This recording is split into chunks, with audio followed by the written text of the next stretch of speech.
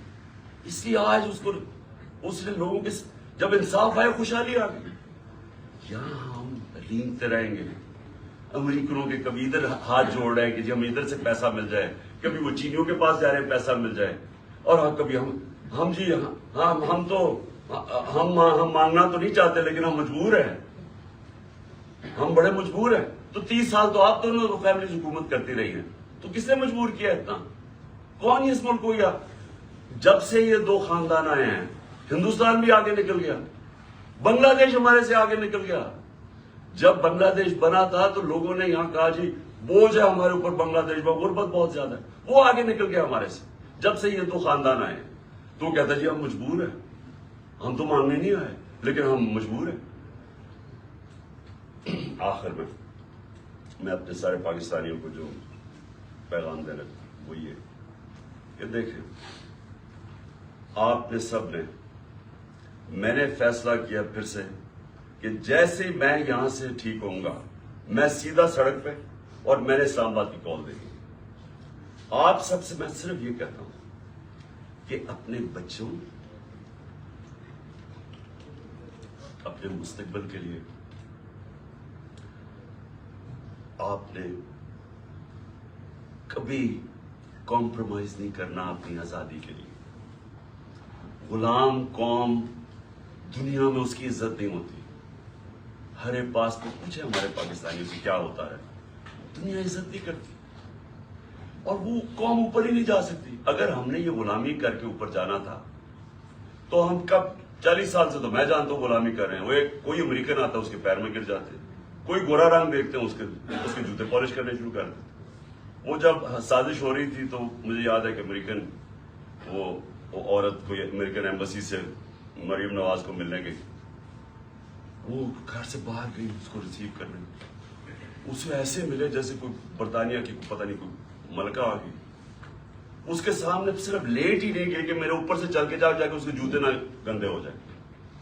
اپنے آپ کو ہم ذلیل کرتے ہیں ساری جگہ دنیا کے اندر, کیونکہ ہم بیکاریوں کی طرح کرتے ہیں, قومی غیرت کھو بیٹھے. اور کیوں نہیں ہم آگے بڑھ سکتے؟ کیونکہ انصاف نہیں ہے.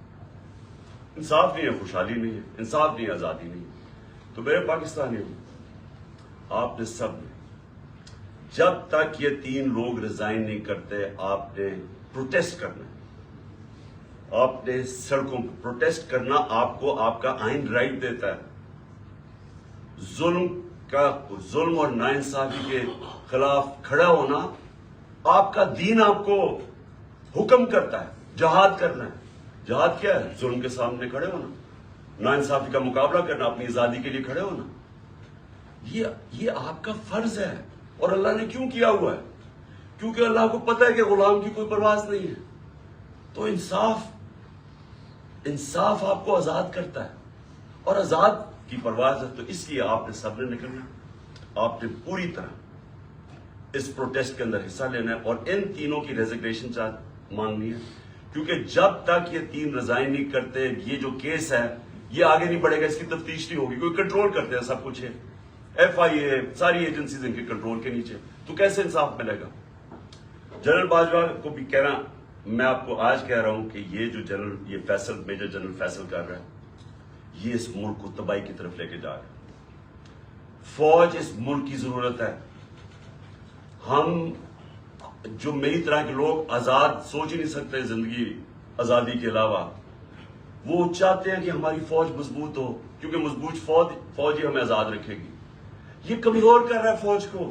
ان حربوں سے ہماری فوج کمزور ہو رہی ہے. ہم جب تنقید کرتے ہیں یہ تعمیری ہے, یہ اپنی فوج کو کمزور کرنے کے لیے نہیں ہم کر رہے. ہم آپ کو آج کہہ رہے ہیں, ساری قوم آپ کو کہہ رہی ہے کہ یہ چوروں کے ساتھ ہم نے نہیں چلنا. قوم آپ کو بار بار کہہ رہی ہے. نہ یہ کریں کہ ہمیں ڈنڈے مار مار کے یہ فیصل کہ جی نہیں آپ نے بھیڑ بکریوں کی طرح ان کے ساتھ چلنا ہے, نہیں چلنا انہوں نے, اور انتشار کی طرف جا رہا ہے قوم. سو مہربانی کریں, اس کو ریزائن کروائیں, اس کے اوپر پوری تفتیش کریں کہ اس نے کس قسم کا ظلم کیا. اعظم سواتی کے اوپر جو ہوا ہے, جو شہباز گل کے اوپر ہوا ہے, جو جمیل فاروقی کے اوپر ہوا ہے, ننگا کر کے, کون سی قوم اجازت دیتی؟ کبھی سنا ہے امریکہ کے اندر, امریکہ کے اندر, یورپ میں کسی آزاد قوم میں سنا ہے کہ اس طرح آزادی رائے کے اوپر کسی کو ننگا کر کے مارے اور پھر دھمکیاں دیں آگے سے کہ یہ بتا دو کہ عمران خان سے بھی یہی ہوگا؟ یعنی یہ ہماری ایجنسیز ہیں, ان کا یہ کام ہے کہ ملک کو ہی کمزور کرو. تو پروٹیسٹ ہوگا جب تک یہ تین ریزائن نہیں کریں گے. جیسے میں ٹھیک ہوں گا میں سڑک پہ پھر آ رہا ہوں, اور میں اسلام آباد کال دوں گا, آپ تیار رہیں. انشاءاللہ اللہ نے مجھے بڑا بچایا ہے, مجھے ایک نئی زندگی دی ہے, اور میرے میں عزم دے دیا ہے کہ میں اپنی قوم کی آزادی کے لیے پوری طرح لڑوں. پاکستان زندہ باد.